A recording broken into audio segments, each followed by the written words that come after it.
दोस्तों, आज जो खबर हम आपके सामने लेकर आए हैं वो केवल एक खबर नहीं बल्कि भारत की सुरक्षा और सम्मान से जुड़ा हुआ एक गंभीर मामला है।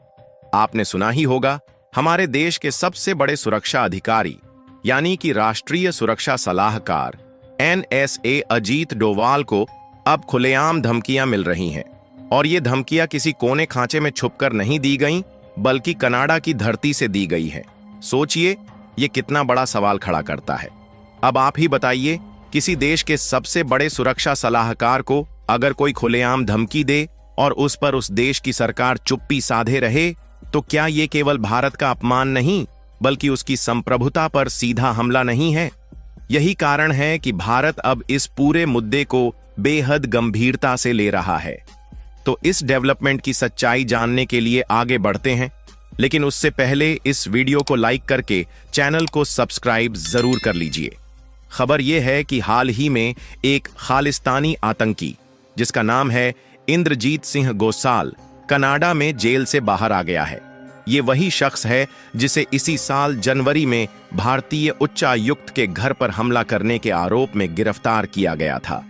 अब जरा सोचिए, जिस आदमी पर भारतीय राजनयिकों के परिवार को धमकाने, उनके घर पर हमला करने और भारतीय समुदाय के लोगों को सताने के आरोप हों, उस आदमी को कनाडा ने जेल से छोड़ दिया और बाहर आते ही इसने भारत विरोधी अभियान फिर से तेज कर दिया। दोस्तों, ये सिर्फ इंद्रजीत की कहानी नहीं है। असली चिंता की बात यह है कि यह आतंकी गुरपतवंत सिंह पन्नू का बेहद करीबी माना जाता है। पन्नू वही शख्स है जो लंबे समय से भारत विरोधी गतिविधियों को विदेशों में बैठकर चला रहा है। सोशल मीडिया पर इन दोनों की तस्वीरें भी सामने आईं, जहां ये लोग भारत के खिलाफ खुलेआम प्रचार करते दिख रहे हैं। और तो और, जेल से बाहर आते ही इंद्रजीत ने पन्नू से मुलाकात की और फिर दोनों ने मिलकर भारत के राष्ट्रीय सुरक्षा सलाहकार अजीत डोवाल को धमकी दी। धमकी में यह कहा गया कि अगर डोवाल खुद को इतना बड़ा समझते हैं तो कनाडा आकर दिखाए। और अपनी स्क्रीन पर वाकायदा इस आर्टिकल को देख सकते हैं जिसमें धमकी मिली है कि अजीत डोभाल, मैं तुम्हारा इंतजार कर रहा हूं। अगर भारत को अपने दूतावास और वाणिज्य दूतावास की सुरक्षा चाहिए तो डोवाल को हमारे हवाले करे। अब सोचिए, एक ओर आतंकियों की ये हिम्मत और दुस्साहस है और दूसरी ओर कनाडाई सरकार है जो इन पर कोई ठोस कदम उठाती नजर नहीं आ रही। यहीं से भारत का गुस्सा कनाडा पर है।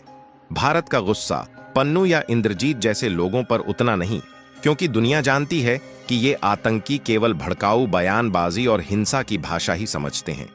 असली नाराजगी कनाडा की सरकार पर है, क्योंकि एक लोकतांत्रिक सरकार का पहला काम अपने देश की जमीन को आतंकियों के अड्डे में बदलने से रोकना होता है। लेकिन यहां उल्टा हो रहा है। आपको याद दिला दूं कि कुछ महीने पहले कनाडा के प्रधानमंत्री और उनके मंत्रियों ने वादा किया था कि वे भारत विरोधी खालिस्तानी गतिविधियों पर रोक लगाएंगे और भारतीय मिशन की सुरक्षा बढ़ाएंगे।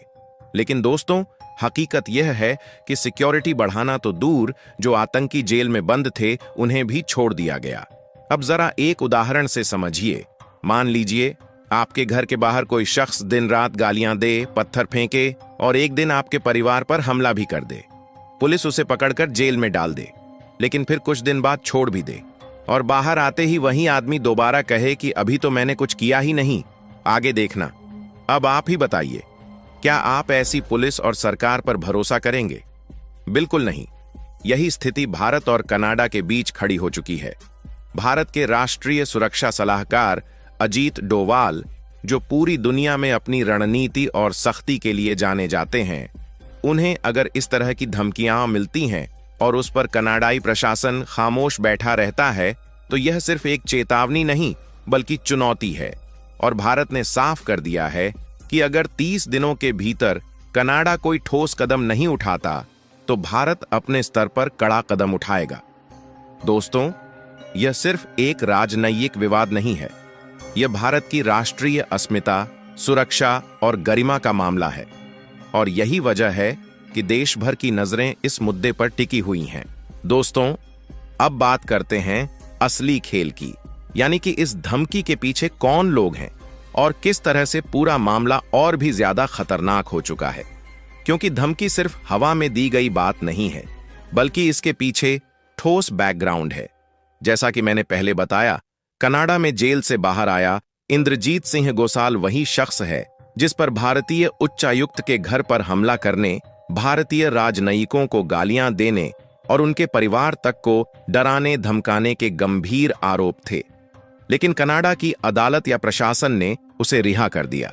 अब सोचिए, एक ऐसे आदमी को रिहा करना जिसके खिलाफ इतने गंभीर केस हैं, क्या यह महज गलती है या फिर राजनीतिक दबाव में लिया गया फैसला? गोसाल बाहर आते ही सबसे पहले किससे मिला? जी हां, वही पुराना नाम गुरपतवंत सिंह पन्नू। ये वही पन्नू है जिसने भारत के खिलाफ पिछले कुछ सालों में कई बार खुलेआम भड़काऊ बयान दिए, भारत में दूतावासों पर हमले के लिए उकसाया और यहां तक कि भारतीय नेताओं को धमकाने की कोशिश की। अब जब इंद्रजीत बाहर आया तो दोनों की तस्वीरें सोशल मीडिया पर फैल गईं। तस्वीरें सिर्फ फोटो नहीं होती दोस्तों, ये एक तरह से संदेश होती है। ये फोटो ये दिखाने के लिए थी कि देखो, हम दोनों फिर साथ हैं और भारत विरोधी अभियान को और तेज करेंगे। और हुआ भी वही। दोनों ने मिलकर सीधे भारत के राष्ट्रीय सुरक्षा सलाहकार अजीत डोवाल को धमकी दे डाली। धमकी का लहजा कैसा था, ये सुनकर आप भी दंग रह जाएंगे। उन्होंने कहा कि डोवाल खुद को बड़ा समझता है तो जरा कनाडा आकर दिखाए। भारत का सबसे बड़ा जासूस यहां आने से डरता क्यों है?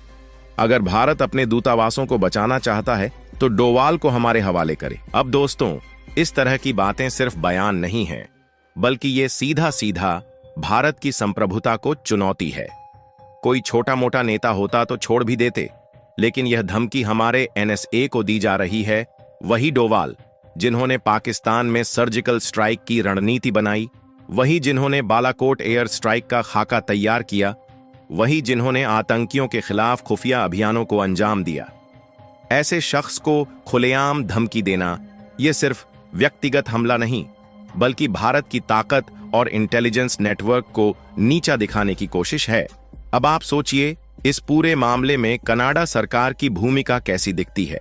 जब पन्नू और इंद्रजीत जैसी शख्सियतें खुलेआम सोशल मीडिया पर धमकियां देती हैं, रैलियां निकालती हैं, भारत विरोधी पोस्टर लगाती हैं और वहां की पुलिस, वहां का प्रशासन चुप रहता है, तो साफ है कि या तो वहां की सरकार कमजोर है या फिर जानबूझकर आंख मूंद रही है।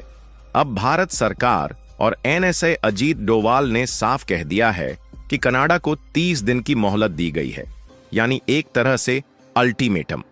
इसमें कहा गया है कि या तो कनाडा इन आतंकियों पर कार्रवाई करे, उन्हें जेल में डाले, उनके संगठनों पर बैन लगाए और भारतीय दूतावासों को सुरक्षा दे, वरना भारत अपने स्तर पर कदम उठाएगा। अब भारत के कदम कैसे हो सकते हैं? सबसे पहले तो कूटनीतिक दबाव। भारत संयुक्त राष्ट्र, G20 और बाकी मंचों पर कनाडा की पोल खोल सकता है। दूसरा ये कि आर्थिक और व्यापारिक रिश्तों में ठंडापन लाकर दबाव बना सकता है।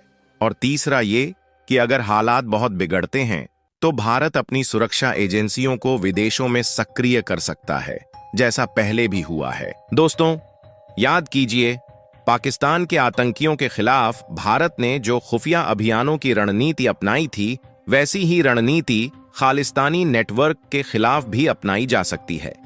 भारत ने यह साबित किया है कि हमारी संप्रभुता पर कोई हाथ डालता है तो जवाब जरूर मिलता है।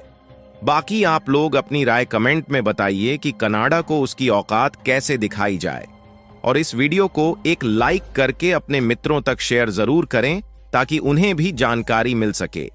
इसी तरह और भी नॉलेजेबल वीडियो देखने के लिए चैनल को सब्सक्राइब करके बेल आइकन को ऑल पर जरूर सेलेक्ट करें। जय श्री राम।